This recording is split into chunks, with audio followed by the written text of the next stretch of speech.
Welcome to Bigfoot and the Bunny. This is a couple's journey into the mysterious, the unknown, and the paranormal. I'm your host, Chris Carr. And I'm your host, Kristen Johnson. Together we are Bigfoot and the Bunny.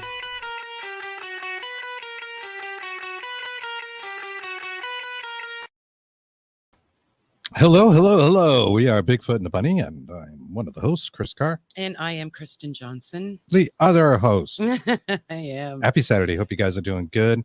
It's wonderful to have you here with us, especially if you're watching us live. We really appreciate it. We know it's summertime, and you might want to be at the beach or somewhere cool, but if you're here watching us, we really appreciate it. Yes. But we also appreciate it if you watch us later. So wherever you're watching us at, thank you.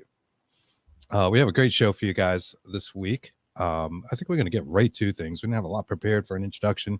So let's just get talking and get on this subject. She's awesome. She is awesome. Our guest is Michelle Carpenter. She has a gift of seeing into a person's body, mind, and spirit. She can sense when a person's heart contracts, when it feels sadness or pain, or expands with their vibrational shifts in the moment of grieving or allowing vulnerability. She has shown where feelings are held within the body and mind, working on a deeper level of the subconscious programming. She works with past lives, intergenerational trauma, and ancestral trauma, as well as connects with the spirit of loved ones who have passed over, which would make her a medium. And you know we love mediums here on Bigfoot and the Bunny. She is also a channels the angelic beings of light that she calls the Council of Eight. And we're going to get into all that. Let me bring her right on. Good evening, good morning. Good morning, good afternoon, good evening. Hi, guys. And we're in the U.S., and there's a huge time difference there. You're actually in our tomorrow. You're in tomorrow. That's so right. It's not surprising if you could see the future right now. Thank you for having me. But thank you so much for joining us. Maybe you could tell our audience a little bit about yourself and what you do. Okay, so I haven't come into my abilities and gifts in the way that, I was 3 or 4 years old and I remember, seeing spirit. I grew up and I have a background where I had a lot of intergenerational trauma, extreme trauma myself. And slowly but surely as time has I've evolved and I've worked on myself through different ceremonies, different therapies, different modalities. I slowly but surely started to, I look at the body as, our mass. This is our energy. We're all energy, but my mass body was holding on and my heart was holding on to so much. And as I started to let go, and I call them golden tears, and allowed myself to be more vulnerable through the healings and the work that I continuously do in myself, I started to elevate and expand into the all that we are. And I didn't understand it. I come from a religious background, and it kind of scared me because, we spoke to Jesus. I went to church as a young girl, and then I became a reborn Christian when I was in high school. So it kind of like, I always sort of was like, well, Jesus is everything's on the outside. And when there's more, I got quite scared. What do you mean there's more? What do you mean there's other stuff out there? And slowly but surely, as I said, as I was releasing with doing different modalities, with working on myself, I started to connect and to sort of like these different voices. And I then brought a friend into my space who was my counselor at the time. And I don't know if you'd like me to speak a little bit about the trauma that I've been through, because I feel it may just help some people in terms of referencing. Absolutely. Would that be okay? Yeah, I thought we could just talk a little bit about your background, and then we'll get into questions, and I'm sure people in the audience will have questions as well. Oh, wonderful. Because I know a lot of people are experiencing a huge amount of trauma and grieving in these times that we've gone through. And one of the messages that I really want to deliver is that when we continuously work on or doing the work, we can start to feel the joy. We can start to feel the inner light that we all have. and we can start to become lighter in ourselves. So my background, in short, is I was sexually abused at the age of 5 by my mother's one brother. I was born in what was called Rhodesia, which is now Zimbabwe. And my parents had to flee. We had to give away our dogs and leave pretty much everything behind and catch a train to get to South Africa. My dad was in the Rhodesian War. He was a soldier. And I didn't realize all of this impacted on myself and my siblings. As I've come to realize with the work that I do, that I held on to a lot of the old fear. And slowly but surely, as time went on, we went to South Africa, and I then lost my best friend at 16 and a half. She had a kidney transplant and it didn't take. And then my mother was a pretty angry woman, just from her own fears, and very controlling. And my dad also had affairs when he was young. So my mom used to project, and I'll never forget the one saying, "Michelle, never let a man dominate you," or "Don't let a man dominate you." Well, that's pretty much what I did. Also coming from the background of being sexually abused, which I only realized when I was a teenager that it was wrong. What he did to me was wrong. I just thought that this was the norm. So I had a really deep, strong, and I hate to use the word hatred, but I did. I had a very deep hatred for men and masculine energy, and I couldn't figure out why. Then I started to have boyfriends at the age of 18, 19, and they all left me. They would all end up cheating on me. And I smile having said this because it was a pattern. My grandfather cheated on my grandmother. My dad cheated on my mother. They chose to stay with their partners. And slowly but surely, as I started to realize, you question, what's wrong with me? What have I done wrong? I was also carrying a lot of anger and resentment, and sarcasm was a way of how I spoke. Always sarcastic about my sexual abuse, but at the same time, hoping that when I spoke about my sexual abuse, that others would understand. But you'd get this kind of shock horror, like we don't know what to do with this. Like, what do you want us to, especially with guys I was dating. And then at the age of 24, I had what now I know would have been a life-changing event, but I was so used to being and feeling stressed in my life that I just kept going. I just kept plowing through.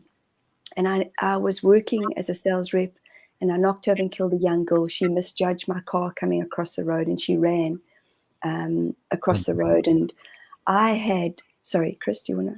Oh, it's just going, oh no. Wow. It was devastating. But I was, and it was something that I sat with for a long time in even sharing. I looked down to put a straw, and I was on the right side of the road, but it was just such a strange, bizarre of events that ensued, because I thought it was an older woman that I'd knocked over and killed. A year later, I was the laws had changed in South Africa, so I wasn't arrested, but I then had a court case that we went backwards and forwards, and eventually I was acquitted. But all I did was suppress the stress. All I did was suppress the feelings of the devastation of knocking over and killing and taking somebody's life. Completely innocent that day. Both of us were completely innocent. And her mother actually got my cell phone number from the accident report and phoned me. And that's how I found out it was a young girl of 14 years old. And I was like, what do you mean? What do you mean she was a young girl? And then that just threw my world off completely. I was told it was a woman in her 60s or 70s, but she was apparently a big-sized girl. Doesn't make a difference in the sense of I still knocked over and killed somebody. I took a life. But I suppressed it, went on a massive partying spree. Fast forward to a life of 8 months later, getting married to a guy. We then moved to London, and then we had a baby girl. I then moved back to South Africa with my baby girl, and he chose to stay in London. And then backwards and forwards, he didn't want to come back to South Africa. And then I discovered that he was having an affair. And the only way I discovered I think it was like a year and a half, 2 years later, of him having an affair was I got involved with another guy, because I was just like, I can't be married to somebody who doesn't want to be married to me. So I did. I went and had an affair myself. And that's where we started to be brutally honest with each other, where he said to me, well, I've been, seeing somebody else for a very long time, which I knew. And it was just a space in time where I went, I need to start doing something different. I need to start figuring out what the heck is going on in my world. And I went to go see a clairvoyant. And this young gentleman said to me, Michelle, you've been through a lot, but it sounds like you don't know how to love yourself. And I went, what do you mean? I'm here to help. You've got to help me with my anger. And why men don't love me. What is it? What am I doing wrong? I remember that so specifically. And I think that I know I have a lot of clients coming to me and saying, so similar, what is my purpose? What do I need to do to, what can you tell me? What do I need to do to show up? And I'll say the similar thing. What are you doing to help yourself feel loved? Do you know what love means? It's kind of that abusive background that seems, and also, traumatic events that led to you not even realizing probably you didn't love yourself or were able to love another person in the right way. Right. Completely. It was something that was completely abnormal to me, and taken to and this is I really want people to know this, that I've come over time to really forgive myself and my parents in everything that I'm sharing. But my parents were a big link in, even when I started to work on my sexual abuse and what my uncle had did to me, which was really, really big in my world, in anybody's world. But the other link in the chain was then forgiving my parents, because I only shared the story with my parents at 33 when my ex-husband had cheated on me. I said, well, Dad, this is what happened. Mom, this is what happened. And it's a very big thing for any parent to hear what had actually happened.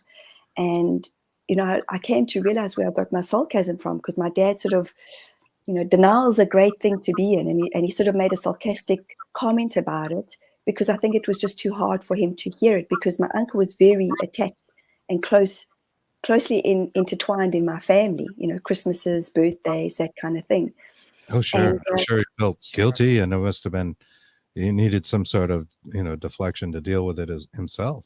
Sure. And, we when I grew up as South Africans, we were taught that you kiss each other on the lips and you hug each other when you say hi. Oh. But every time my body kind of was like, oh my God, I gotta kiss him. It was, and my parents, come on, Michelle, say hi to Uncle Wayne, or say hi. And I was like, oh, it was really hard. Devastating. There really horrifying. Is. Yes. Yeah. So the body remembers. So, these are just links in what I would describe as the chain of events that had happened in my world. And as I started to, like I say, saw this clairvoyant, I then went on a course which hospice was holding, which was a weekend retreat. And I happened to then go be in a group where the facilitator got me to feel. This is 9 years later, after knocking over and killing this young girl. 9 years later, she got me to feel how I felt about knocking over and taking a life. And I cried so hard. It felt like my heart was opening up, expanding out of my chest. But I cried so hard that I felt like my head had cracked open. Everybody was giving me massages, and they just took me to bed that day. And she just came and she held me. And that's what I needed, because she accessed that feeling of complete and utter disappointment, devastation. Like, how did this even happen? On so many, at so many different levels and layers that one's mind can't understand it. But it was a great moment in my life of starting to take responsibility of even talking about the story, not from my head, but from my heart. Mm-hmm.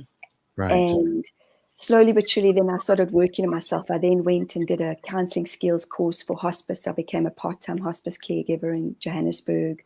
And then I started counseling. And interestingly enough, guess who my first clients were? Girls or women who had been sexually abused. Apparently, the universe has a sense of humor, but I know that the healing is a two-way thing. Yes. And did you get involved with the hospice because you were trying to cope with the death that you on some level felt responsible, even though it was a complete accident? Is that why hospice was the choice? Well, that's a great question, Chris, because when my friend had passed over when I was 16 and a half, she had ended up in hospice. And I remember sitting at hospice in Johannesburg, and I was working for a smaller sort of part of hospice when I became a caregiver. And what was so fascinating was I remember her parents being cancelled, about her, in her last days. And I remember sitting as a young 16-year-old or 16-and-a-half-year-old watching the counselor coming out of a room and going, how is she not devastated? She's working with people who are dying around her. So Right. my sense is that because of that sort of like, wow, how does that happen? I then felt like it was my next part of my journey to help people in the transmissions phase, I wanted to help people, and I just had this absolute desire inside of me. How can I be that woman helping parents deal with the devastation of losing a little girl or a young girl? And Excellent. sorry, it's goodness. such a moment in time where it's so perfect, and it's so amazing and these are the tears of sadness, but also tears of healing, where it's like I've just gone back to that time where I've gone, wow, that's the moment where my life started to change, but I didn't realize it. It was a real core moment in my life, where I went, wow, I want to be that person. And I think that we bring people into our space like that, where we don't realize as a young girl that I wanted to be that person, and I became that person at some stage, not realizing it through the different events of my own life. How can I help people? I just knew it. I was like, I want to help people. I want to be that person. So I do get teary because I've allowed myself to be vulnerable over these years, because I was very hard. My tears, I swallowed them. And I would have previously have made a joke a few years ago in order to stifle my tears. The sarcasm. The sarcasm. And, that's what I hope, is that anybody realizing that vulnerability is key in our world. It really is just allowing, and it's an honoring of ourselves. And it's an honoring of opening up our hearts. And I know so many of us definitely struggle with it, where we don't want to allow, ourselves to allow the tears because of the way we've been programmed. It's not something I saw my mom and dad cry at all. They fought a lot. There was a lot of alcohol. My dad abused alcohol in massive ways. And so I never saw them cry. Even up until my mom passed over 7-8 months ago, and my dad battled to cry. He would, the tears wouldn't come. He would wail. So my crying was huge for my parents. They didn't know what to do with it. It creates a helplessness. Yes. Yeah, understandable. Society has this kind of thing that is, especially tough on men, like of being vulnerable, opening up to your feelings, right? Yes. Yes. That's not that women don't do it too, obviously, and you've had absolutely and put them away, and you don't. It's hard to feel them fully, to come. You're 100% right, and yes, and my husband's going through this process now, where he's just allowing, and he said the same. I want to work with men, Michelle. I want to work with men to help them to allow their hearts to just be, because there is that persona where men have got to, protective, got to stand up, got to hold it together. The limbic brain is so old that it kicks in, and it's got to be like, no, I've got this, and if we can help that process of healing happen through the intergenerational, the releasing of the intergenerational trauma that we hold on to, because everybody does, I see it so often where when I take clients into their bodies, and I'll say, the anger in your liver, I don't know if this is yours only, and then I'll ask questions of let's ask the energy. Is this your mother's, your father's? It's this is my mother's. This is my mother's guilt I'm holding on to. This is my mother's shame. They'll get a yes in the moment. And then the client will cry. And I know this through my own journey. Often I've gone, sorry, I almost swore there. Sorry. Okay. I was going to say, shit, man, is this anger can't all be mine. And when I've gone into my body, or somebody's helping me in the healing, I get this isn't only yours, it's your mom's, or it's your dad's, or it's my grandfather's, or it's 7 generations back. Sure. You know? Mhm. It can go really far back. Generational trauma Yes. that can go back for years and years. People talk about that in We were just talking about this. Wow, really? things of that nature too, you know. Yeah, It can generational curses is what we were reach talking about, all the way traumas. back, and then traumas can be all the way back and still Right to come us. forward.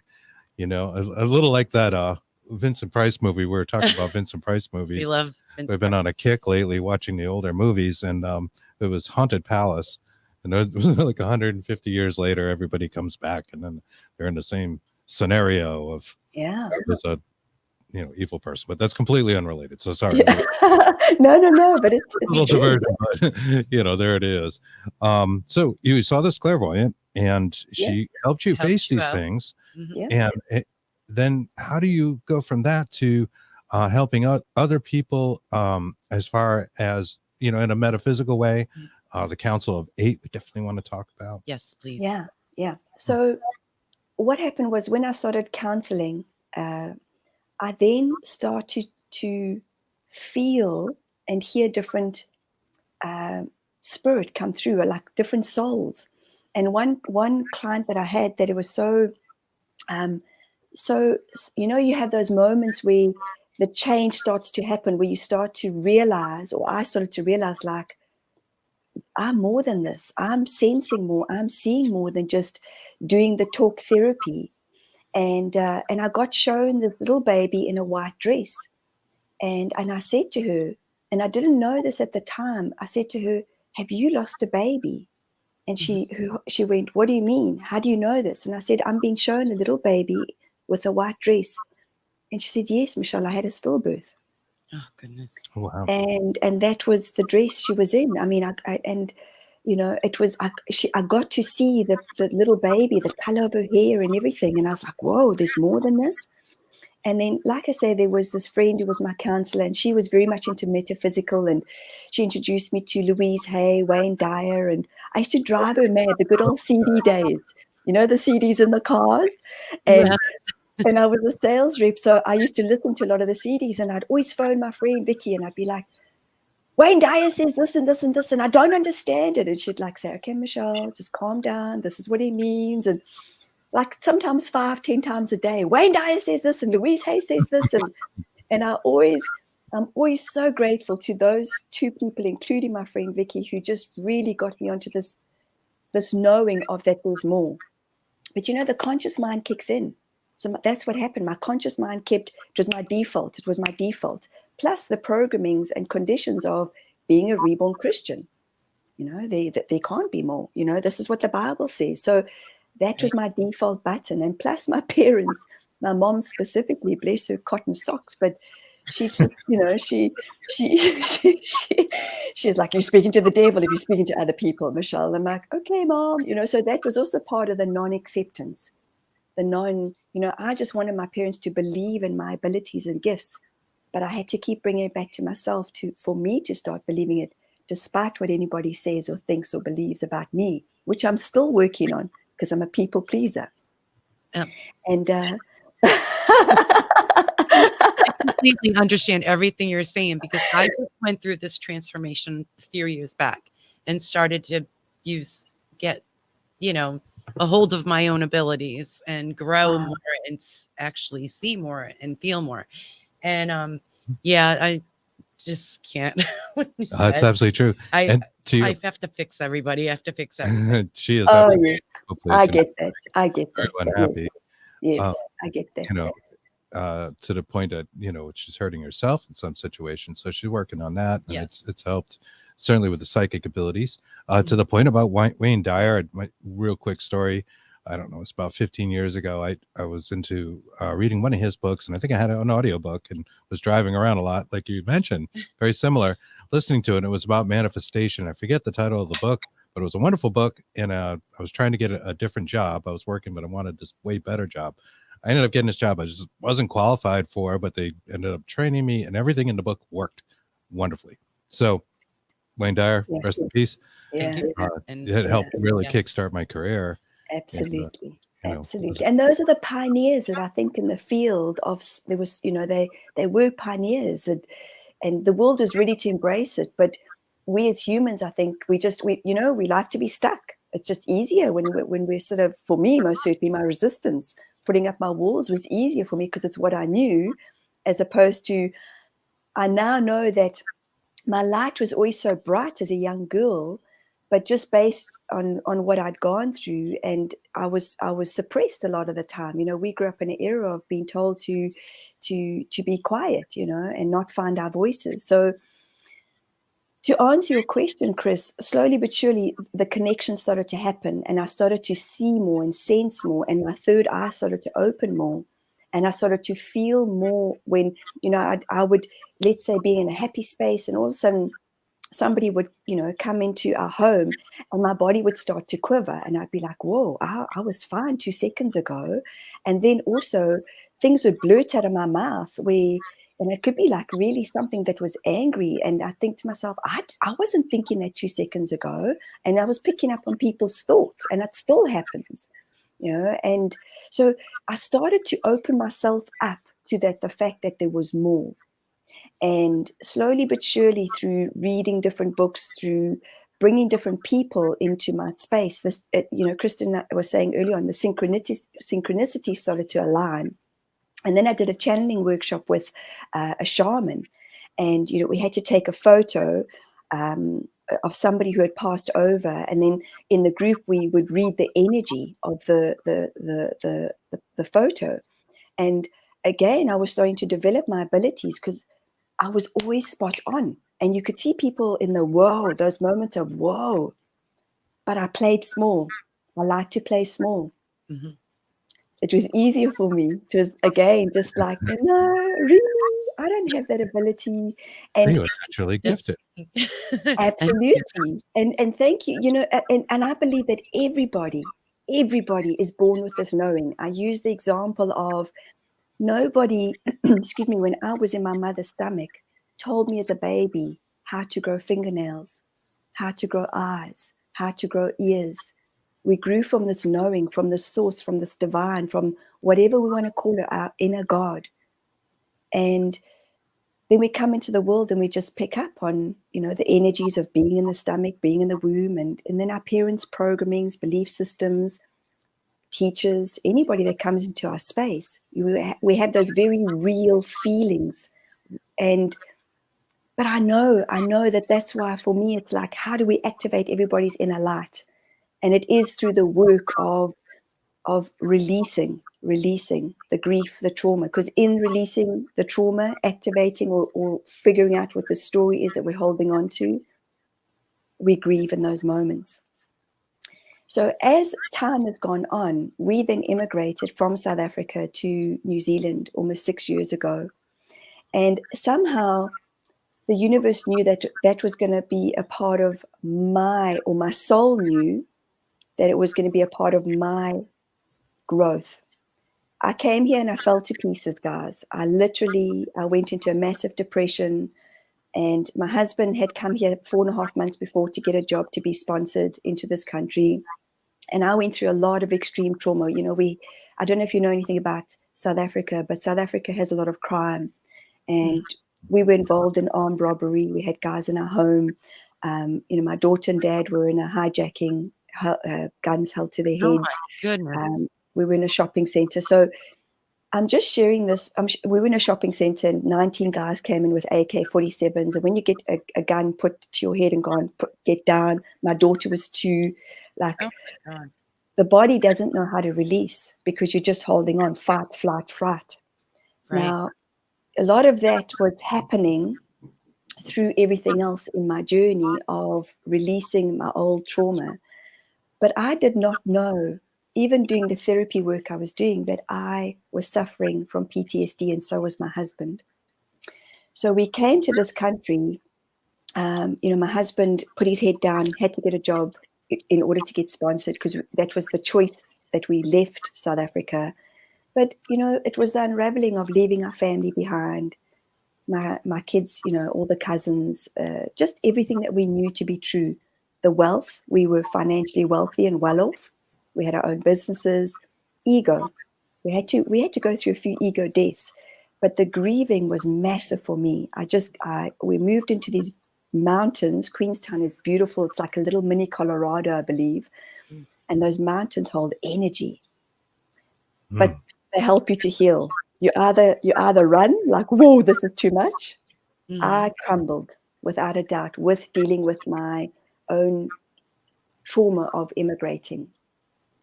And I just kept saying to my kids on a daily basis when I was crying, Mom's sad, guys, but I'll get better. And I'd get up every day, I'd wash my hair, brush my teeth, cook. So I was depressed in one way, but I kept going. I kept going. And I just feel that we've all got that inside of us.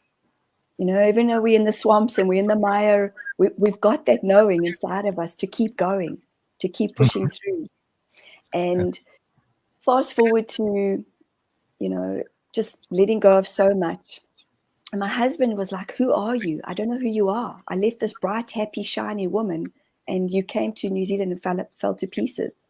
But it was a great part of my evolution, I believe, because letting go again of what I was holding on to and storing, I just started to open up differently. I then met a woman, beautiful synchronicity, who was from California, who was visiting New Zealand, and she was holding a course called Integrative Quantum Medicine. Well, did that not just project me into the quantum field of all?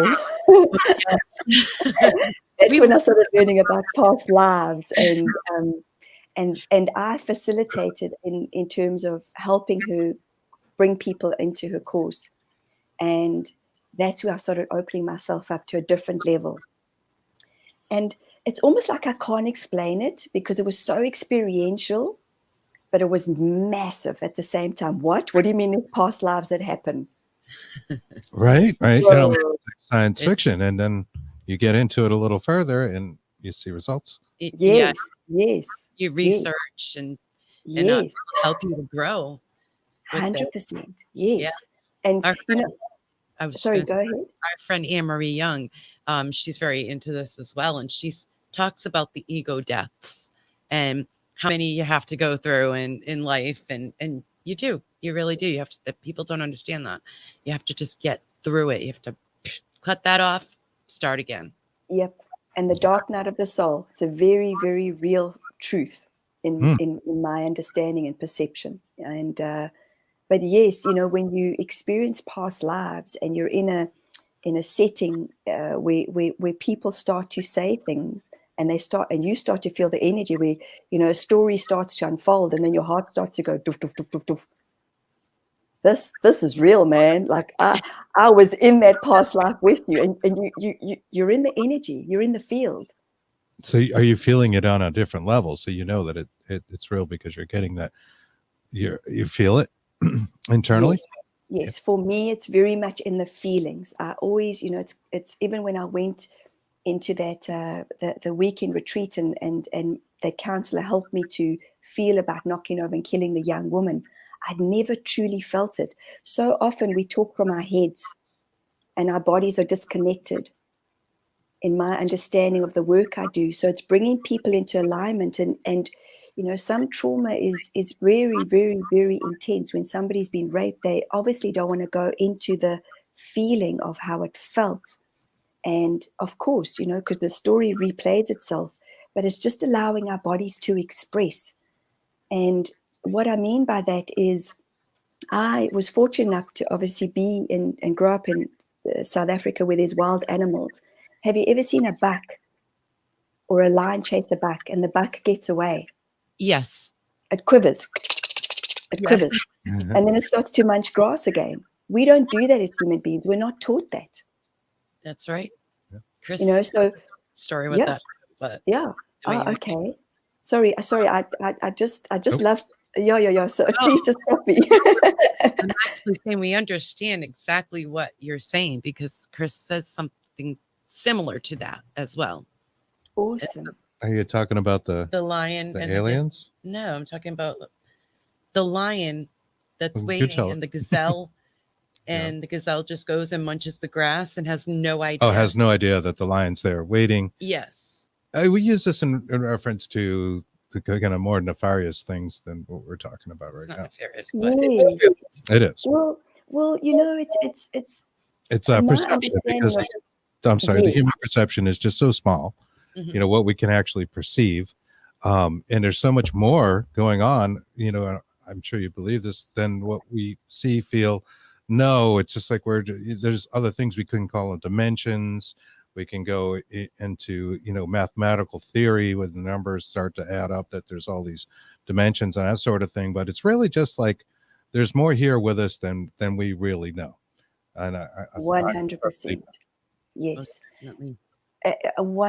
And yes, I can't say yes enough, you know, and it's it can be scary at times, especially when people are starting to pop, you know, where the universe wants us to know that there's more that's out there. And that was part of my journey. I started bringing people into my space, like my physical space, that are connected to the Galactic Federation of Light.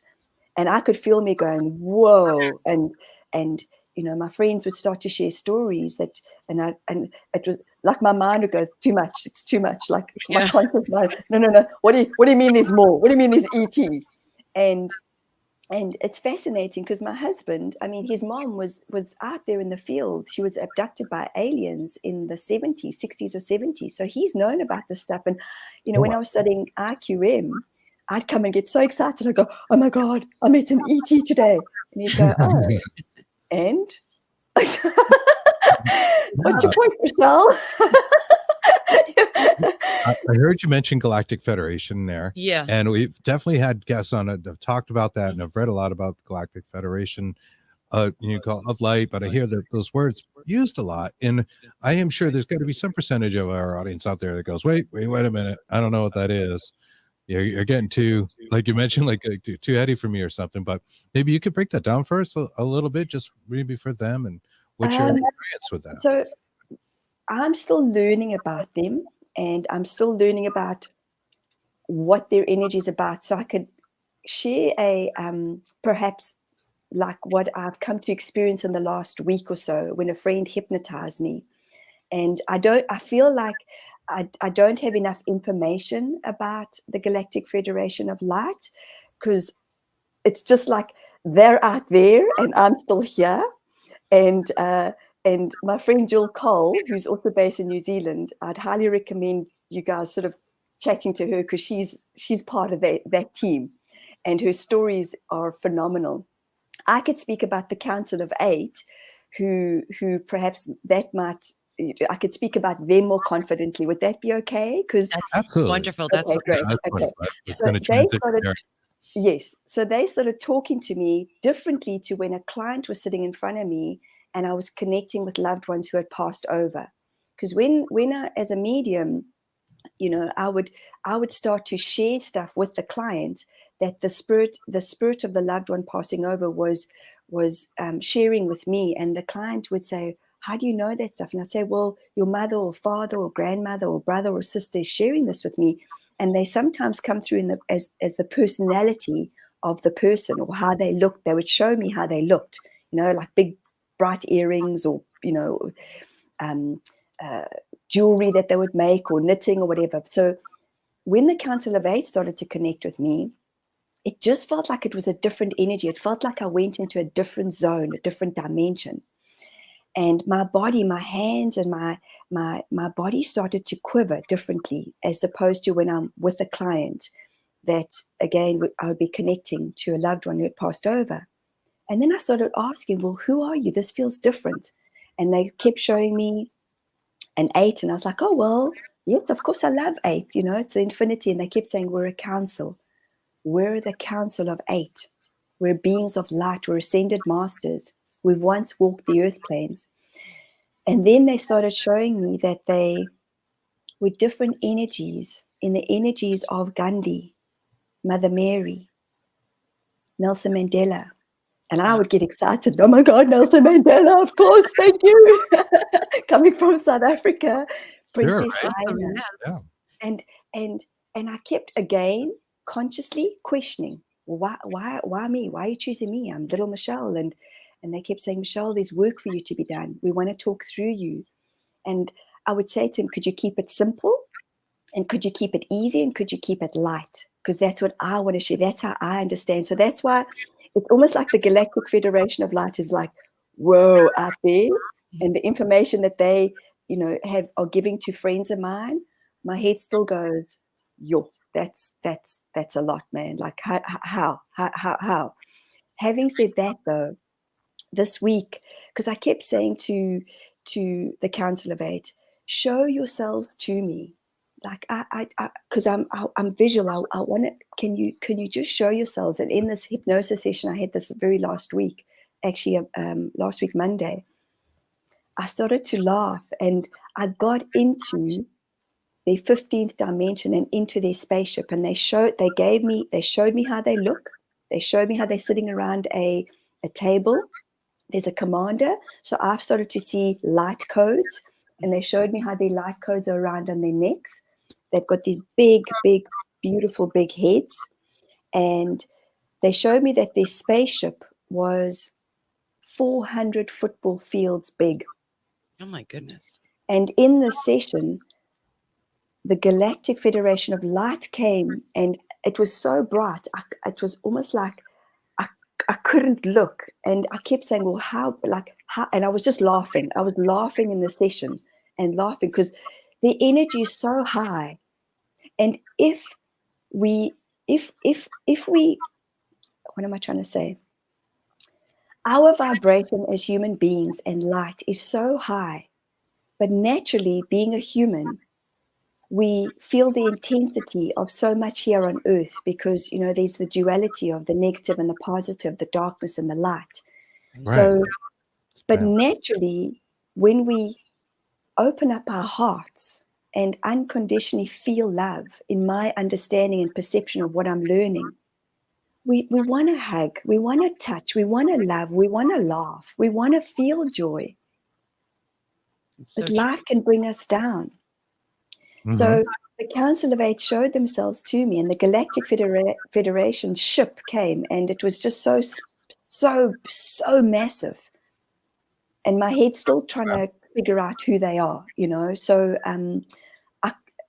their light is just so big, and they want more for humanity. They're connecting with many different individuals. The Council of Eight only aren't connected to me. And I feel it's important to say, because I've had people share on my YouTube saying, oh, Michelle, I've also had the Council of Eight. So I'm like, yeah, they're not just my beings of light. They're here to help humans. Right. My ego wants to kick in and go, of course. When you had that experience, especially the first time, were you in like a hypnagogic state, or do you think you physically were in there, like with your human body, or was it just like, a half sleep, half wakening, or a lucid dream? Like, how did it work? I want to say all of the above. So the first time that they have shown, so I've done quite a few past life regressions and a lot of hypnosis work, and I can go into a hypnotic state very quickly. Even when I channel, I center myself, I close my eyes, because then I'm taking Michelle, the personality, out, and I see this beautiful white light, and it's I let go of this and I just go out into the field. And it's even now, I can see you guys, I can see myself on the other screen, but I'm out there in the field. But it's like I know I'm having a talk to you. I know I can hear us, I can hear myself, and it's I'm just out there. And that's where I piece of consciousnness of yourself just kind of ascends. Yes. And it's just a beautiful experience of when we're connecting with beautiful human beings, where my body starts to quiver initially, and that's where I know I'm sort of going out there. And the energy can be so intense, even when I am lying in a hypnosis space. I have to breathe. In order for the vibration, for my body to handle the vibration of being so out there in the field. And so, yes, all of the above. When they started to connect with me, I started to get cold, and I couldn't understand it. Because again, when I came back into human Michelle, I would question, well, who are you guys? But then I just started getting messages slowly but surely. And then they started to show me to write and to start making videos. And when I watch them or when I read the writings, it's not me, because they have so much, they have such a wealth of knowledge. And when I'm connecting with clients, they are sharing things where clients will say to me, Michelle, like they'll come back 3 to 6 months later and they'll say, Michelle, the Council of Eight shared this and this and this. And it's happened. Now we're all interconnected. So for me, of course, we're making it happen, yet we're getting the information that's coming through in order to help us to help it to happen. And I don't know if that makes sense in any way, but we're all connected. Yes. Yeah, we believe that too. We strongly believe that we're all connected.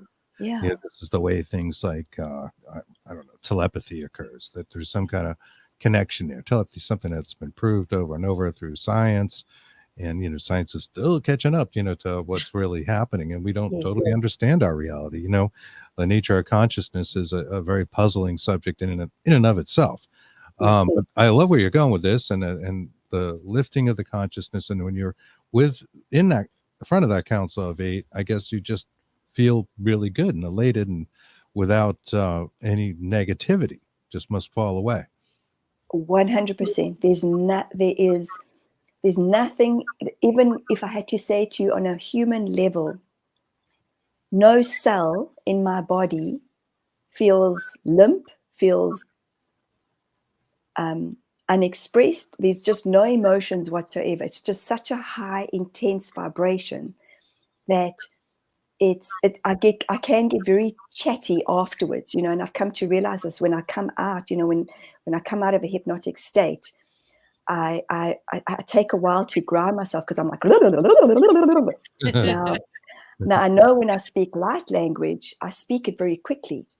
And I know when I'm connecting to the Council of Eight, they can speak through me, where I'm just going, I can say things like 20 times over, that it's just like doof, doof, like beating a drum.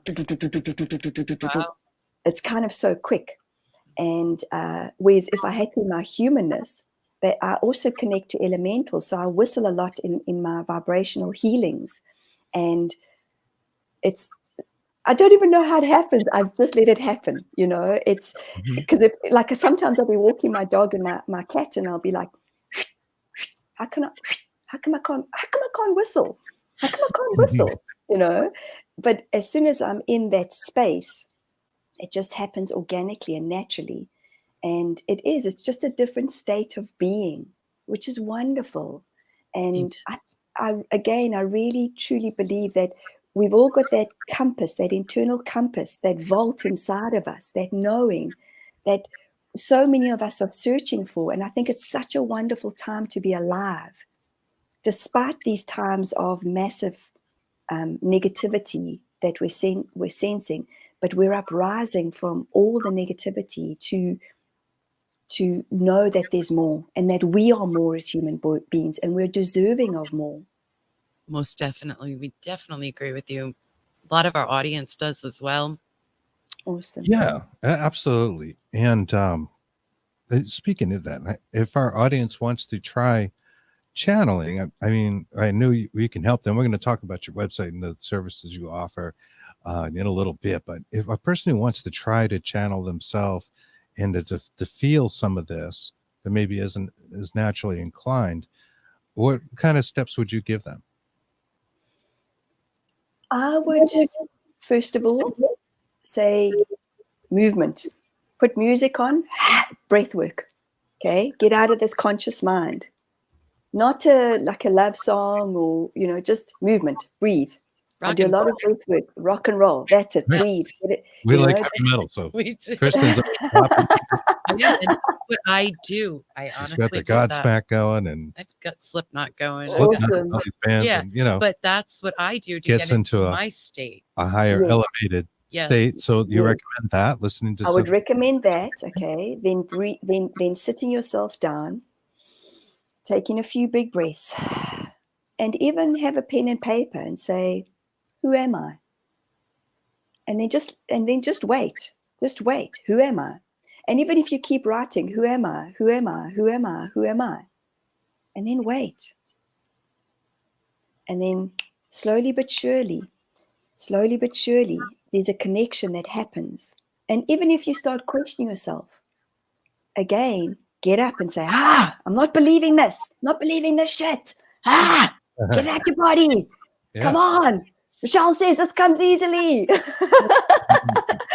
Okay. Then again, just breath work. And in that moment, you may even have a memory or a thought or a story that may even want you to connect to it in terms of the trauma that you're holding on to. Because remember, our body stores memory.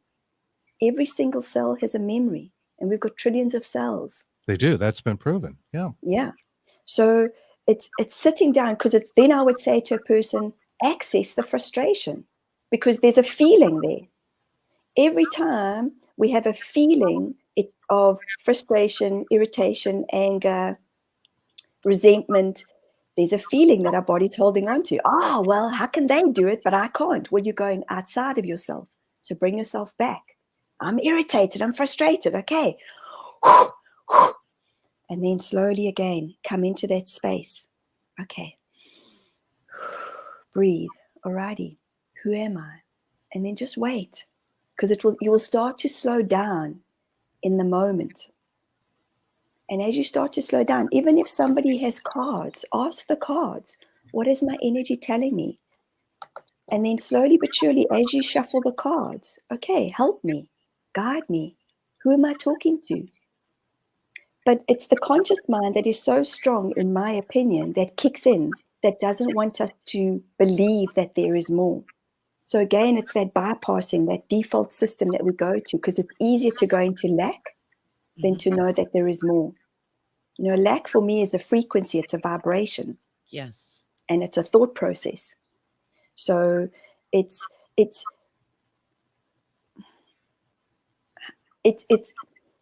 a way of being that we start to learn by going into our heart space. And this is something else that's just come through to me.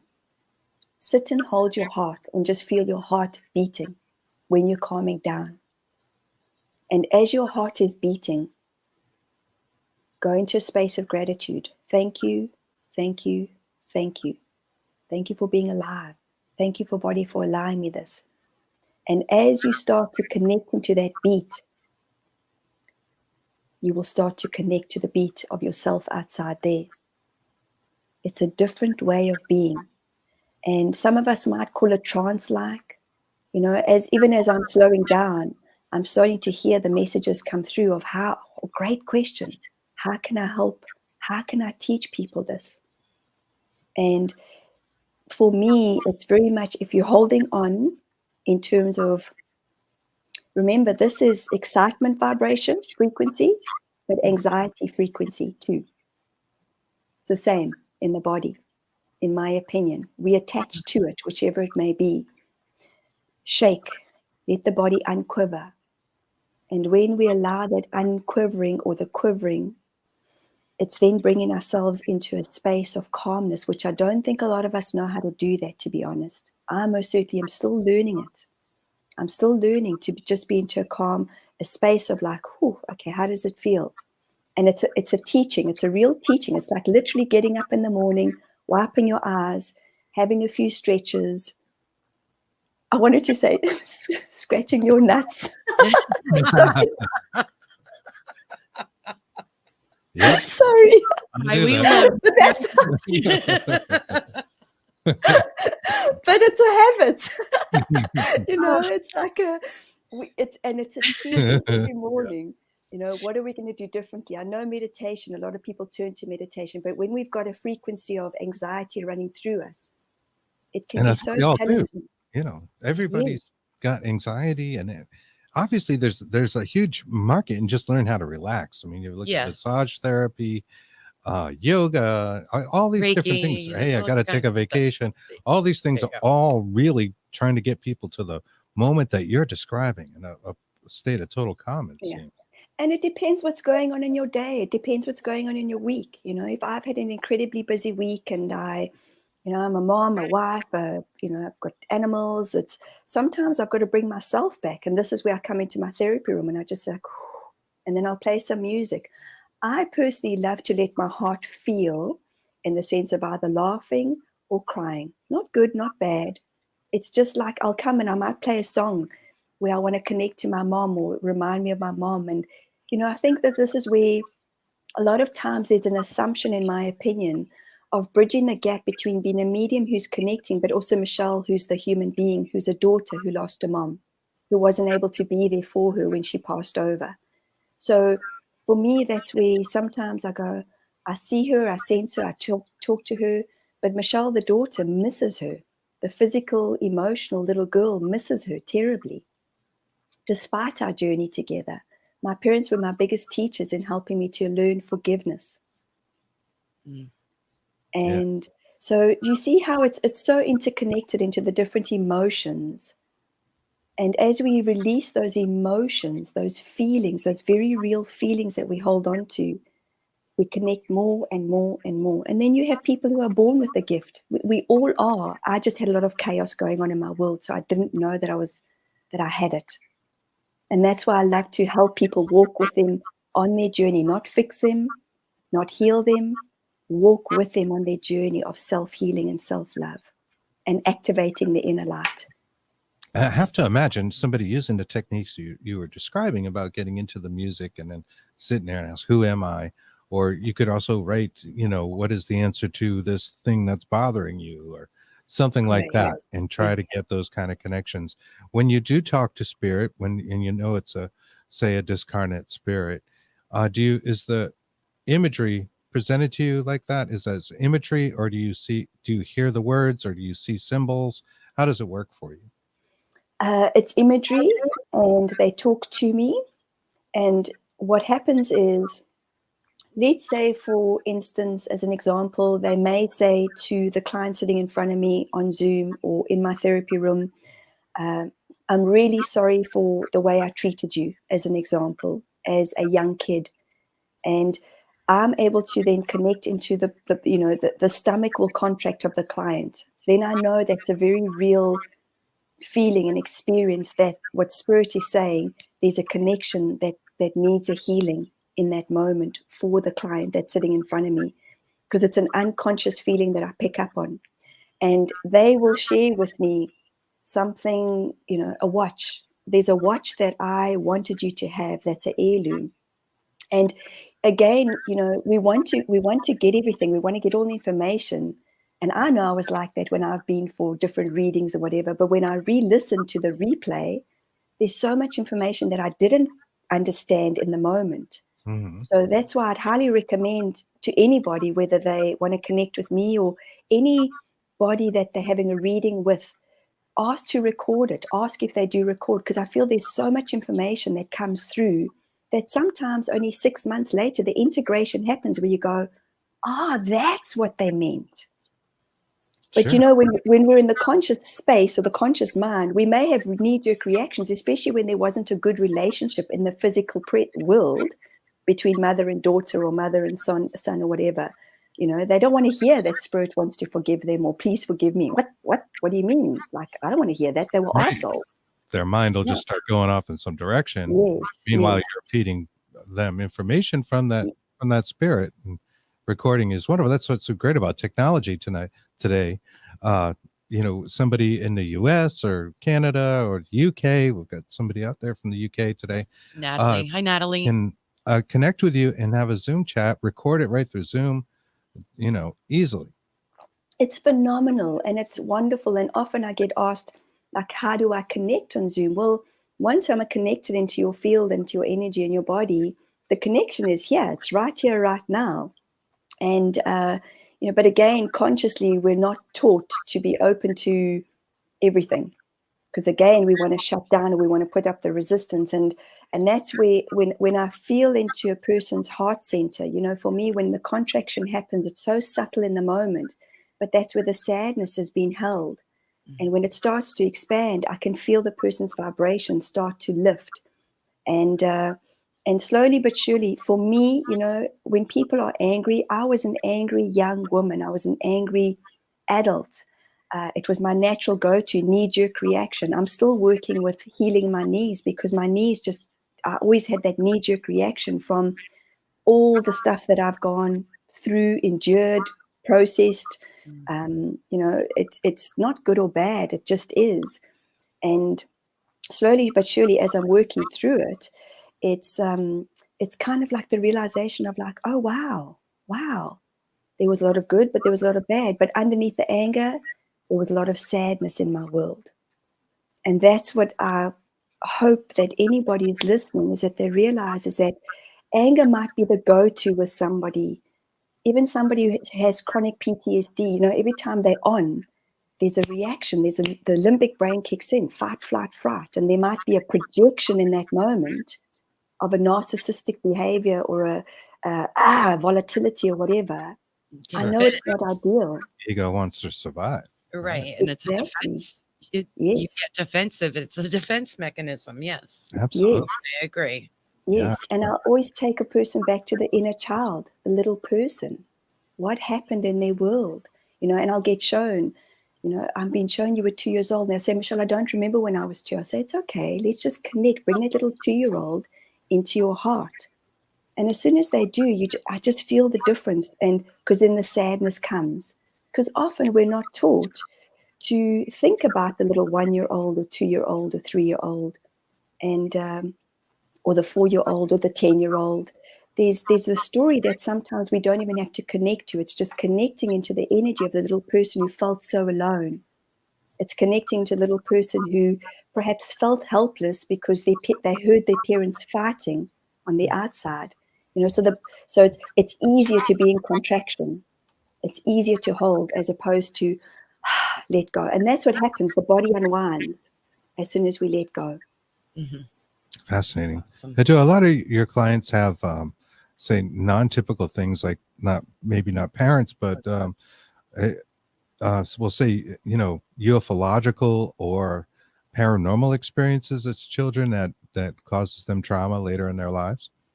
Yes. So what I've discovered, and a few of my clients have had this, actually more than a few, when they've gone through trauma as a young kid, they've brought in an entity, and what we would call, I would term a negative entity. It might be a reptilian.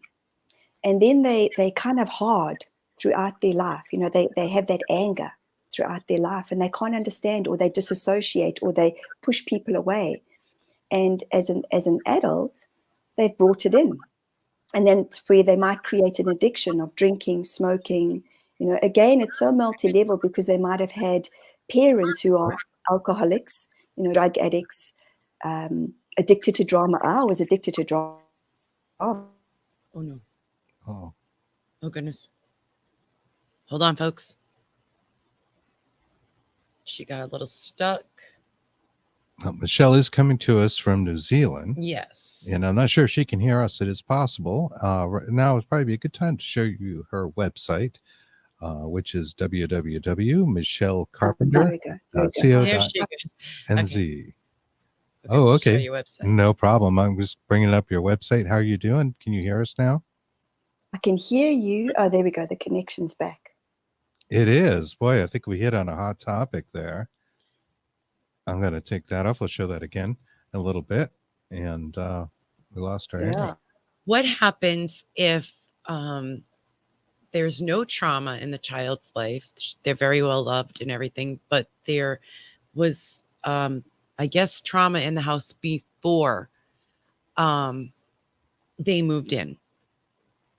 And that negative entity or negative entities would scare or attach themselves, do something to the children. Or So great question. For me, children are very open. Again, we feel so much in the womb, and then we come into this world and feel energy. We feel the emotions of the humans that are our parents, or whoever takes us in.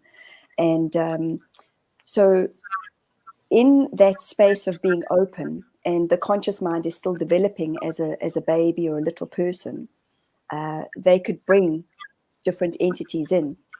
And sometimes it may be a little friend that's just popping in. I've had clients where, I'll say, I feel something in your liver. Or I had a client the other day where I said to her, there's something in your neck. And she said, oh my God, Michelle, I've been going for chiropractics years and years and years. And I said, my sense is it's a negative entity. And when we went into her body, we opened up a portal, and she had to let this entity go because she pulled it in at the age of 3. And for me, the entity, they got to go back into the light. We come from the light in my understanding and my perception of the work that I'm working with and doing. So it doesn't mean they come from the dark that they've got to go back to the dark. It's like, well, let's send them back to the light. So I ask for the archangels to come in, and we send them back, and then we close the portal. And that's wonderful. I like that. So you're visualizing or creating a portal in this person, pulling them out and then crossing them. And that brings up another question about a spiritual warfare, because a lot of times people go down this road of like, well, there's the dark entities and there's the good entities, right? But maybe in the scheme of everything, they're just like the lion, again, looking at the gazelle that or antelope that Kristen mentioned earlier, that I'll say, because in the lion's perception, he may be evil to the antelope in a way, right? He wants to eat it, but he's just fulfilling his nature. It's his nature.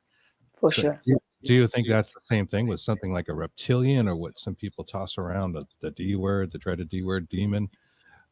Do you think that that's just their nature, or is there this bigger battle between, the light and the dark going on behind the scenes? I think it's all of the above. And I think there is this definite light and dark that's playing itself out, and it's playing itself out in the realms of, the cabal, everything else that's happening on earth right now. And this is just from what I know from the Council of 8, when I've channeled before, and clients ask questions, or when I'm receiving downloads, it's that the uprising is happening, as above, so below. And that's what my shirt says. Are you kidding me? Wow.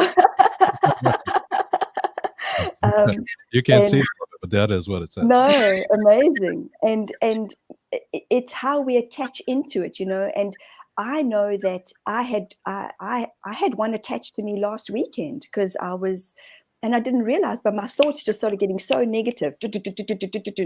And I was out in town, and I looked at a gang member. Well, I thought or assumed it was a gang member, a guy on a motorbike. And I was like, oh, I wonder if this is a gang member.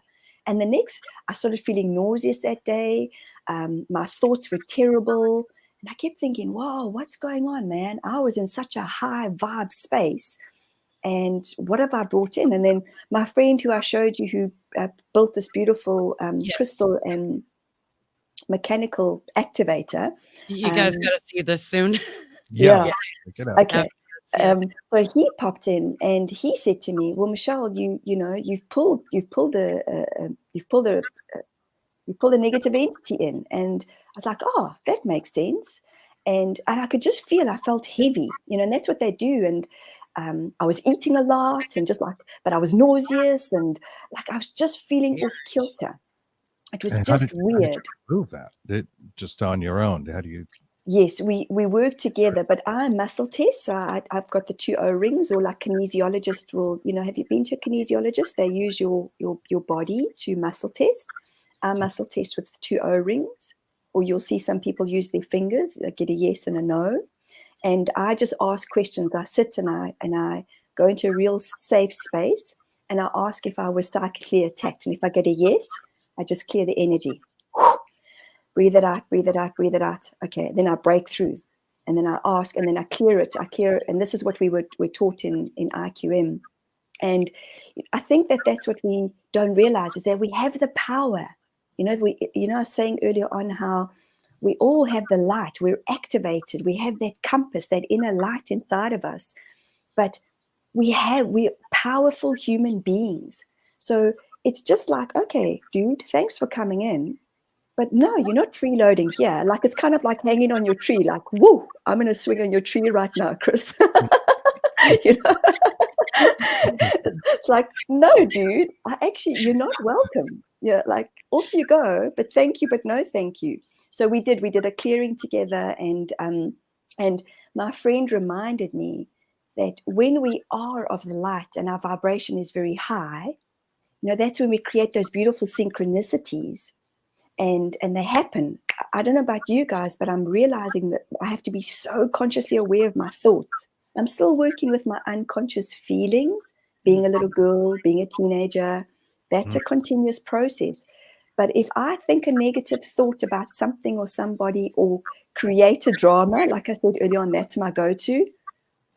It happens very quickly, man. Yeah.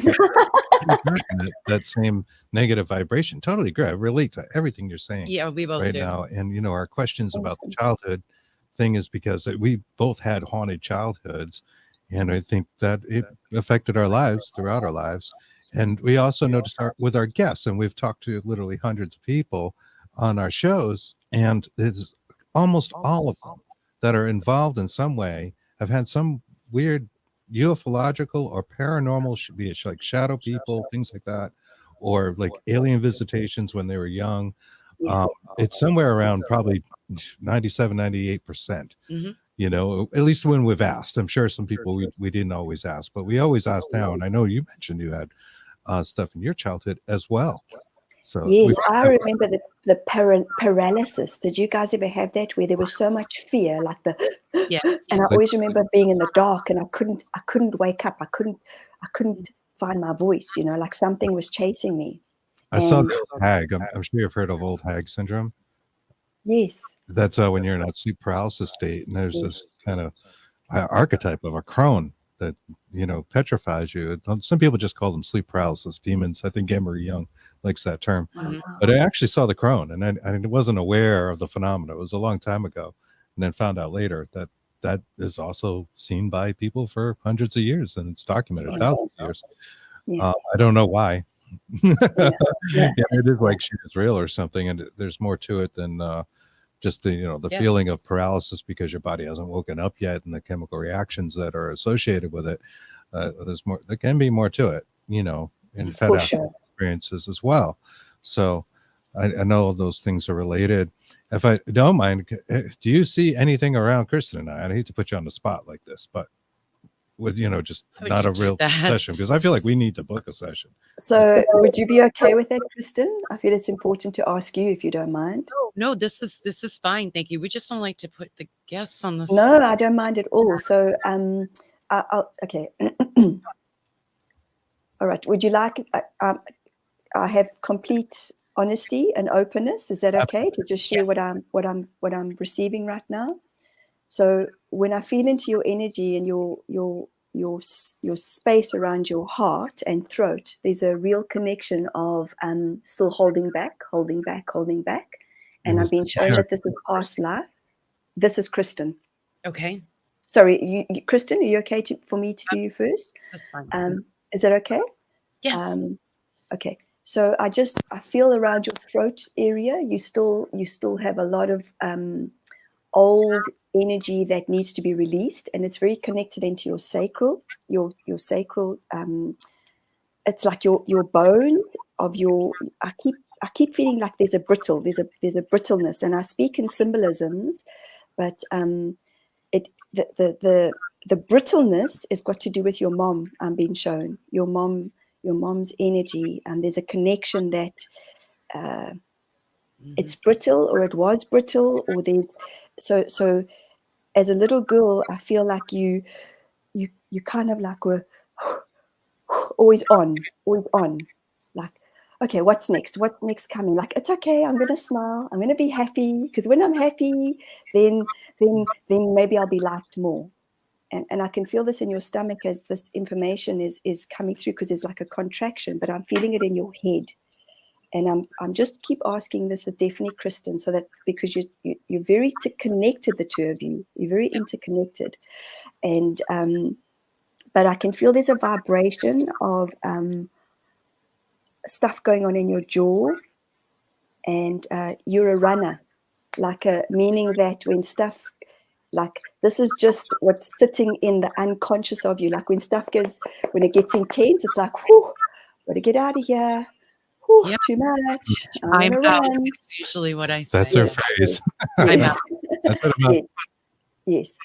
Negative entities, no, but you are receiving a deep connection into your heart space, and they're showing me it's unwinding, and they're showing me you like you're a massive big ship with this beautiful big sail, and the wind is taking you into newness, and it's beautiful. Trust it. Trust the newness that's coming. You've got to work, when I do this, you've got to work with your frustration though, around Chris.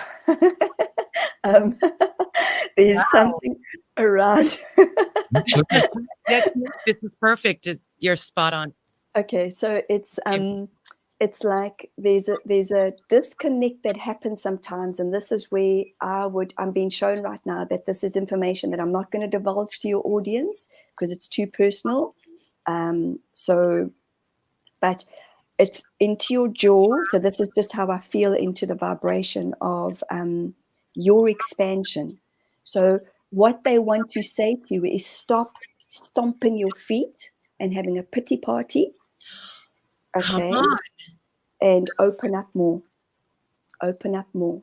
Because it's kind of like, like that's the energy at times, not all the time, okay? No, but I'm tense sometimes like that. And pity party is exactly what I call it when I go and have a pity party by myself. Yeah. So so it's great to have it in my understanding of doing the work. Have the pity party. I do too. Get it out your body. I was going to say that earlier to you. I'm like, it's a pity party. That's what we call it. Yes. And, I feel it's important to have those moments of being in victimhood because then you're relating to what it used to be like. So have it, acknowledge it, be aware of it and say, okay, it's done. And then it's like the adult's got to step in and go, okay, I'm done now. But give that little girl space. Give that little girl space in your heart is still at times pretty sunken in, and they want you to start going, no, your light is brighter. It's time to share your light, and it's brighter than you can ever imagine. Wow. Well, thank you very much. It's stepping into it because you're connecting more and more and more into the all that is. And they're rooting for you, and they're saying, beat to your own drum, not anybody else's. Beat to your own rhythm because you've got your own rhythm. And they're saying, getting into your hips, dance, and like you need more sensual music is what I'm being shown, so that we can help you in your hips because there's a real vibration, and I'm being shown lower back. Yes. Like it's kind of like that brittleness, like it's stuck. Okay, because I've had back surgery, so that's what has happened. And they messed it up the first time, and I've had 2 others to be fixed, and they didn't fix it right. They couldn't fix it. They went into the nerve the first time, and so this is connected into your knee. As you're saying that, there's something in your right knee that we need to just help you release. And it's around your father, like there's something around, and I can feel your heart as I'm saying this right now, but huge, like I use the words abandonment or rejection, and I can feel your stomach right now, but it's, that's how I feel, that contraction happens. And I just want to hold you right now. Oh, thank you. Yeah. You're spot on. Thank you. So they're just saying that's enough for now. Like it's like we're sort of opening up an old wound, and they want you to know that they're holding you and they've got you. But it's time that you And for those of you listening, just flip the finger and said, I can relate.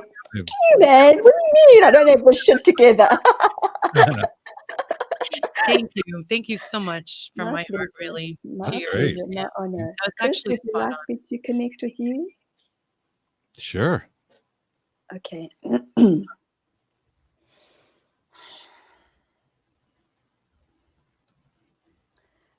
Okay.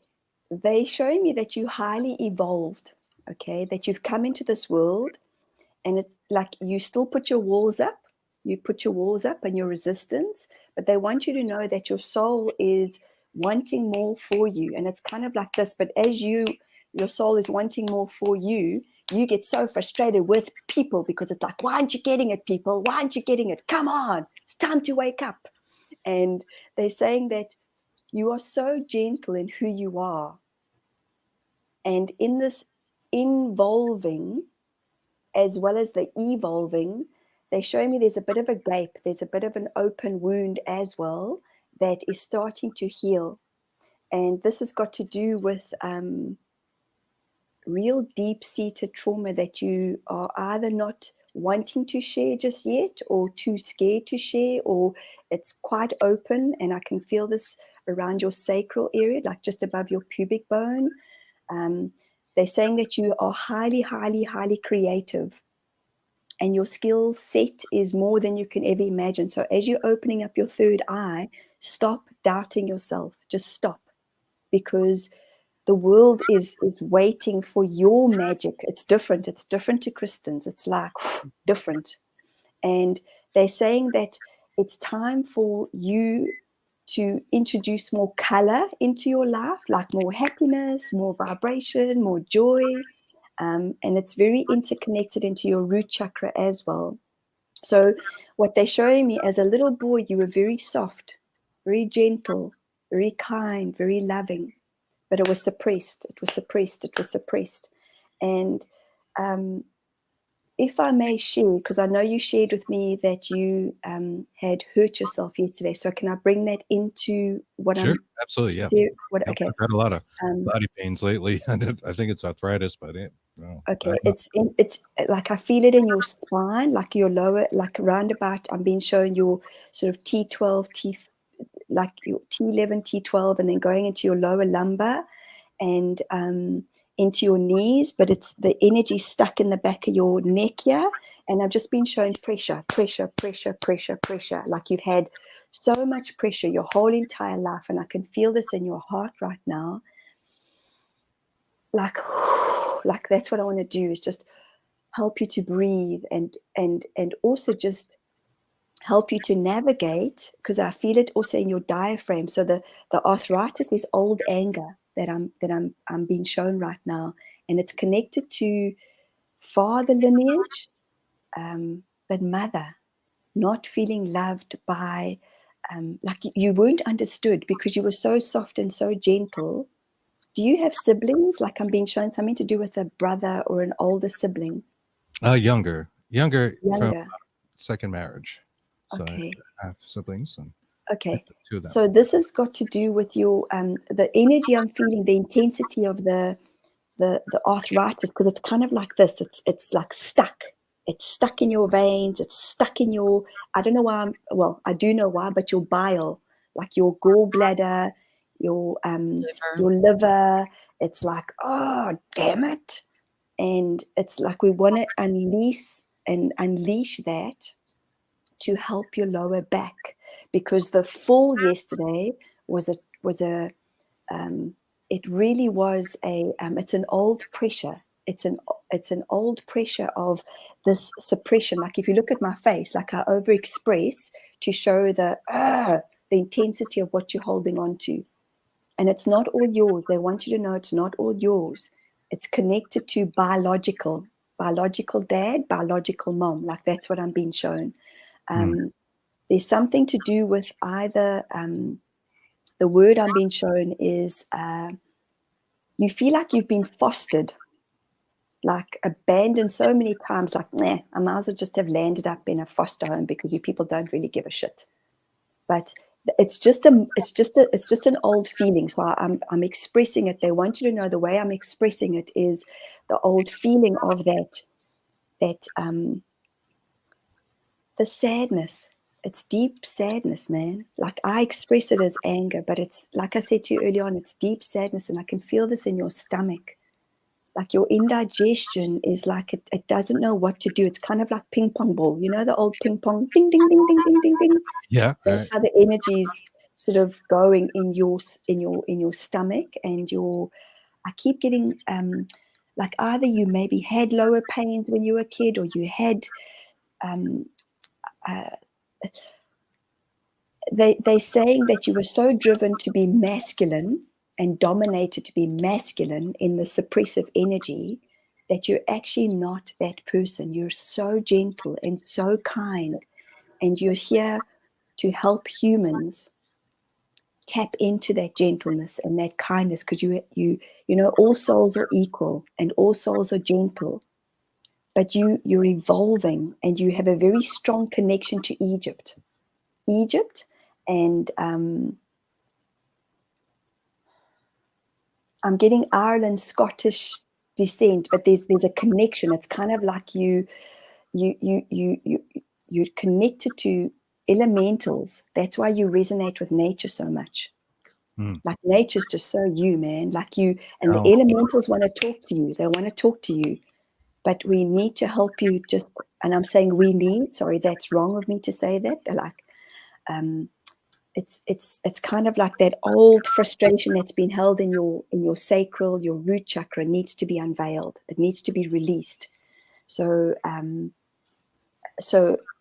and I'm sorry, this is how it comes through, but the honesty of it is like, it's kind of like your balls need to drop into you, like, like, come on, you've got this, but not masculine intended. Does that make sense? It's kind of like, let it release, and your body will start to release. Your back will start to, like that giving, that happening yesterday of hurting your back was to say, you know what, Chris, take time to go in. Take time to go in. It's kind of like your jaw as well. Do you grind at night, or do you or did you as a young kid? Okay. Sometimes, yeah. So, but that's very connected into the back of your neck. The pressure. I keep being shown pressure, like driven. And they want you to know that everything is starting to unveil. They even said, because you discussed early on about YouTube, that it's that know that it's your thoughts and your words as to how you are creating. Your thoughts and words. And know that your time is accelerating. Like Kristen is the gentle one, like the ship they're showing me, and she's like, she's going to get us, you know, she's like cruising. And as she's cruising, she's the one that's going, we've got this. It's happening. Come on. And you're going, come on. That is definitely shit, Kristen, stop it, Kristen, come on. And you're expending yourself. You're putting too much of the, and you know, for me, universal energy is like this. It's always gentle. And I'm speaking to myself, guys. I don't have all my shit together. Please know that. So when we're in the lack, none of us really do. So yeah, when we're in the lack, we've got to sit and go, okay, show me differently, create differently, because I know that I'm more than this, in my opinion. So they're saying trust your inner heart, because it's starting to open up, and you have such wisdom inside of you. It's you're not accessing it in the way that you know how just yet. Your creativity art. I'm just being shown art. Yeah. Like your third eye is, they're giving you the information, but they want you to put your art out into the world. Oh, that is perfect. Perfect. You know, yes. that's spot on. You know, this whole idea of the show and everything is my creative outlet. Mm-hmm. And I've talked about on the show many times that I need one. If I don't have a creative outlet of some kind, then I start to go a little crazy. So you're absolutely 100% right. And I'm always like, I got to get this done, to do all this stuff. Yeah, that totally is me. So for the people listening in the audience, that's 100% spot on. As far as being the sort of old soul thing, I've been called that by many how many times. people on the show. I'm sure some of the people watching right now have heard me referenced as an old soul, and I'm like, really? I guess I'm old. I don't know what that means, but it kind of sounds like what you're saying. With the parent stuff, I can tell you that you're like almost there. It's a little bit of a flip, and this will make sense to what you said. Is I kind of felt that abandonment and things. Both of my parents are passed, but I felt like that for a long time, and have recently, like as in those leading months here, since like June, like really realized that that was not at all the case. That I was like super loved, and I didn't see it as much the way I should have. So I've come to those realizations and deal with it. which has been a lot mentally, if that makes sense. It's huge. And I can, when I feel the old trauma as you're sharing your story, I could feel it now coming up in your conscious mind. So that's how I know that, that there's what I would call work to be done, in terms of helping you to release those feelings of abandonment or rejection or whatever they show up. It's a feeling within the body, and when we access that feeling and we open up the heart space and allow the vulnerability, thank you, it's the releasing happens. And I use music. I use a lot of music in my connections with, because sometimes I can feel like people are like trying to hold on and they'll sing a song to me, and then I'll play music, and then or I play a song, and then next minute the songs resonate to help the person release whatever they've got to release within their heart space, because our hearts just hold such a coherence, such a vibration, man. Mm-hmm. Yeah. Knees. I got knees, your knees. You've got to help the energy to go down your knees. My knees. Yeah, and not Kristen, Chris. Chris, you hold it. Yeah, part of it's like you're off balance. You're off balance. I feel like I'm getting older. Real quick. I'm trying to get to the Stephen comments. Stephen asked if you're from South Africa, but you're from New Zealand. No. But originally from South Africa. But yes. you were from South Africa before. That's right. Yeah. Okay. Yes. Yeah. So yes. Just wanted to hit if he is South African, it's like then I'll say my have a lekker day, man. A lekker day is very up and upbeat and vibrational in South African terms. It's like, have an awesome day, guys. But I've softened my since being here in New Zealand, because they're like Well, you should hear how we talk around here. Yeah, we're in New England, and New England's terrible, like most terrible. We talk about really? stuff like that. Yeah. We work hard at not carrying that through the podcast and video cast. Ken from the Wizard's Table says, I believe they are both old souls. Thank you. Yep, Anne Marie agrees with that. And how you doing, Ken? He's a good friend of ours, as is Anne Marie. And his show's on right after ours. At I don't know if he has today, but if you do, it's the Wizard's Table. Look for it up on Facebook. Awesome. Thank you so much. Show. Yeah. And you know what? On that, I think we're all old souls. Our blueprint has everything in it. Everything. What we would call the Akashic records. Mm-hmm. And so it's just discovering, it's discovering that knowing, tapping back into that knowing of who we are, our inner light. We're all here to shine, man. All of us. Let's activate it. Let's build it. This is awesome. Yes, I got to tell you, we're both blown away with your readings, and I want people to know how they can get in touch with you. And I'm going to bring up your website. So your website is www.michellecarpenter, as you would expect it to be spelled, .co.nz, because you're in New Zealand now. That's correct, yeah. Excuse us, Zealous. We're busy changing websites and something happened. So I don't know why I've got the name Zealous. Maybe I need to look into that. Maybe I was a Greek goddess or something.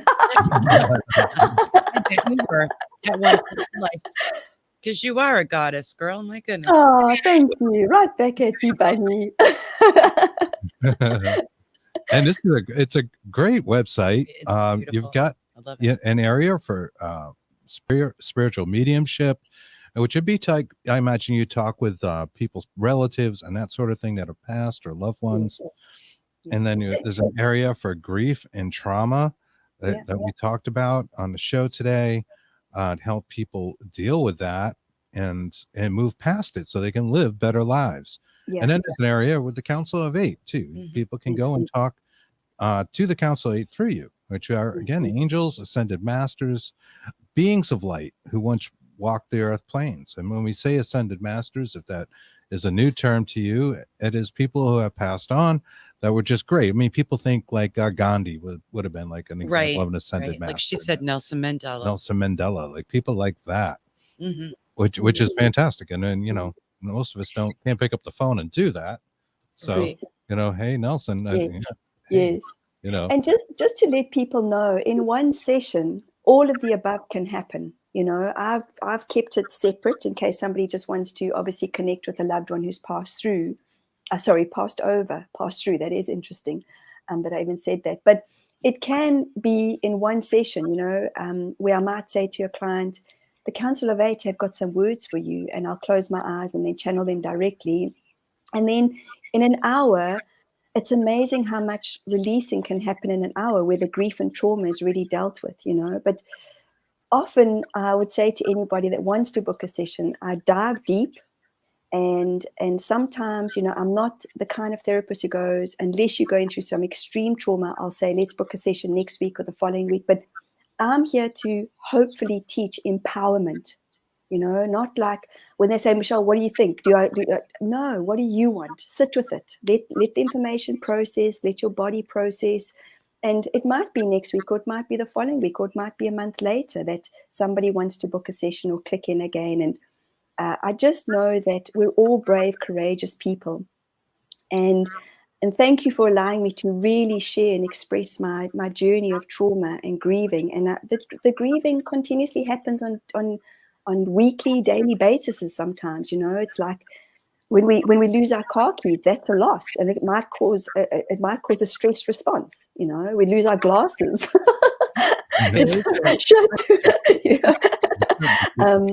But it's very much about just allowing everything to, happen in a moment in time. And I work in the present moment. Sometimes a past life comes through. I'll say, oh, you've lost your voice because, oh my God, I'm feeling that your throat was slit. And people go, oh my God, what? Yeah, just feel it. Breathe it out. Breathe it out. We don't get stuck on the story. It happened. Real quick, I just wanted to ask you, could you please, for our audience, break out what did you call that? The triangle? Oh, yes. Before we go. Yes. That's right. We wanted to show everyone this. This is so cool. Oh, now your friend made it. My friend made it, and he gets the visions, and his brother put it together, and it's brass and copper, and each crystal has these are all being put together in the different sizes. But it's just, we did a whole activation yesterday and clearing for Earth, and we actually saw spirals in between here. It was just profound. So he's let me use it in my therapy room for the next few months. And it's amazing. It is awesome. And for people who are just listening, because this will become a podcast, I just wanted to point out to them that this is like a pyramid made of like tubing, I guess, like a metal tube. It's all tubing, brass and copper tubing. But isn't it amazing? Doesn't matter which angle you look at it, there's triangles, hey? Yes, it's like triangles within triangles. It's really impressive. It's about the size of a chandelier and contains, looks like one each corner, 5, 6 crystals. Yeah, that's correct, yeah. 4, 5, 6, correct, yeah. Quartz crystal. Pieces of quartz crystal, which are beautiful. And it looks intense. It's very cool. And it's kind of when I hold it, my vibration goes. I can't imagine. Right in the heart center. So it's very, very beautiful. And he's building spiral ones. He's so out there, and it's amazing. And there's something that I just wanted to relate back to childhood. Sorry, I know. Are we over time? Hey, is that okay? We have all the time you want. Oh, sorry. Okay. Yeah. Okay. Is that, when we pick up these negative entities, or we pick up on whatever we pick up, so often I'm finding that so many of us who are opening up in our own way, we felt so alone or lonely as children. And because we weren't perhaps allowed to express ourselves or shine our light or whatever the childhood programmings are. But I want people to really know, because I've got a Council of 8 gathering once a month, the last Monday, which is your Sunday in the States of every month, which is on my website. And it's bringing people who are like-hearted together, open-hearted together. And I think we've got enough like-minded people out there. Let's bring the open-hearted people, and that's just how I feel. It's like, and they do a group channeling, but I want everybody to know we're not alone. I've most certainly often, Kristen, you and I were talking about how I'm most certainly learning to not be liked. And it's still hard for me because I want to be liked. I want to be, and not judged. And let's all just come together to hold each other and to, that's my hope, is to activate our inner lights, and let's all just find each other and support one another in compassion and kindness in these times than anything else, because compassion, kindness, empathy goes such a long way. It really does. And love is why we are here. Like I started this ages ago. Love is why we are here. I don't know what the hell that means. I'm still figuring it out, even in my marriage. But I most certainly know it with my kids and my animals. Like, it's just unconditional, you know. My husband, we're still working on that. But that's what a relationship is as well. Exactly. It has its challenges. Where Yes. it's a little easier with a cat. I gotta admit. Yeah. What's weird is I actually was going to say that before you. I think you meant that, though. I don't know. So. Oh, funny. And you know what? I think that's also the best thing is if we can just learn to laugh at each other and not take each other personally. That's what my husband and I are realizing. It's like, did you really mean that? No, I'm not too sure. Just, you know, let's just walk away right now because I need to breathe. You're annoying me. Oh, funny. I love it. I told Chris that I need a she shed. I don't know. Oh, I love that. Yes. I love that. I want to be creative and do my stuff out by myself and, you know, my own space. I love that. So I don't know if you know about Pinterest. I have like boards of the yin yang, and it's one of them's called That's What She Shed. I love that. Yes. Wow. Thank you. Wow. And that's going to be incredible. my creative space. And I think we're going to start making those, what you have, because we have a lot of those crystals and things. We love crystals. Beautiful. We have copper, and Chris makes some really good God. dowsing rods. So we have I do wow. like dowsing rods out of copper. Oh, let me know. Please, I'd love to buy. Absolutely. Oh, thank you. Yeah, at some point we'll have a site up that we can buy stuff from. You know, if we can figure that out. But email address, I'd love that. Things. Yeah. Chris, just being connected to elementals, they want me to share with you that spend more time in nature and like they want to connect with you, the elemental beings. They're in the trees. So they're saying just like you're going to start seeing them. They're going to appear. So that's great. I love nature. There's nowhere I want to be more than in the woods and the top of a mountain. Beautiful. I just want to be in a forest and play with the elementals. And awesome. Yeah. So with the elementals, we love nature. Beautiful. So if I may whistle, I'm going to close my eyes and they're saying, listen for this tune or listen for this. It will come through. Would that be okay with you guys? Like there's just something that they're saying in the connection to the tone. It will spark you. Like you're going to hear it either with birds or you're going to hear it with. They're saying to me, Michelle, don't give too much information because they want it to be your experience. Okay, so.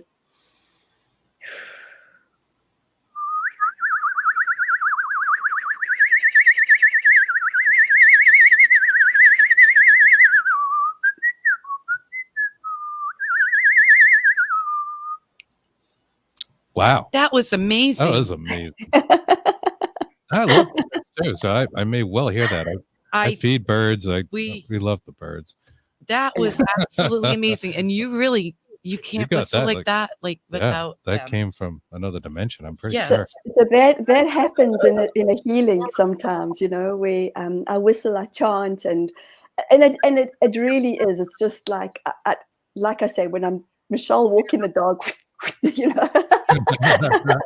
It's so cool though. That was absolutely amazing. Awesome. It really was. My God, that was Thank awesome. you. Thank really, you. I feel like you felt it. That's why they kept saying Michelle, and I kept being taken back to it. They kept saying elementals. You got to go back. But I feel like it just spoke to your heart, if I may say that. And absolutely. But listen for it because they say that you're going to whistle simile, like you're going to find your tone. I whistle at the birds. I mean, Kristen yes. Oh, beautiful. That's there, you know, try to get them to talk back, whistle back. So yeah, beautiful. But that's awesome. So thank you so very much. Oh my gosh, thank you guys. And enlightening, and I'm sure our audience as well. And you're very welcome. And thank you. Thank you. It's been our honor to have you on. So thank you so much. I want to remind people they can find you at michellecarpenter.co.nz. And this has been great. And thank you so much. We really thank you guys. I've just showed up in my absolute self today and you've allowed it. So thank you. And I really appreciate the time we spent together and what you asked for. Thank you. Thank you. And please stay Love on. from New Zealand. All right. We'll be right with you. Thank you. And that's all the time we have this week. I got to tell you guys, really impressed with that. That was amazing. Those readings are spot on. Yes. They hit very close to home to both of us. So this is the real deal. If y'all are interested in getting such a reading or talking to the 8, you want to reach out to her. Please do so. I think this Thursday we may do our own topic show. Not sure, but I know Wednesday I believe are on Greg. Oh, that's right. Show. Metaphysical, metaphysical crossing, and that is on. That's right. We'll be doing some Estes method experiments on metaphysical crossings with Greg Koss. You can find on Facebook, and Thursday on Dark Horse Paranormal. I think we're going to do topics: how to manufacture a ghost. Yes. Until then, have a great week. Enjoy your weekend. Thank you all everybody, so much for joining us. Each and every one of you. You know you are. Thank you. Ken, have a good night.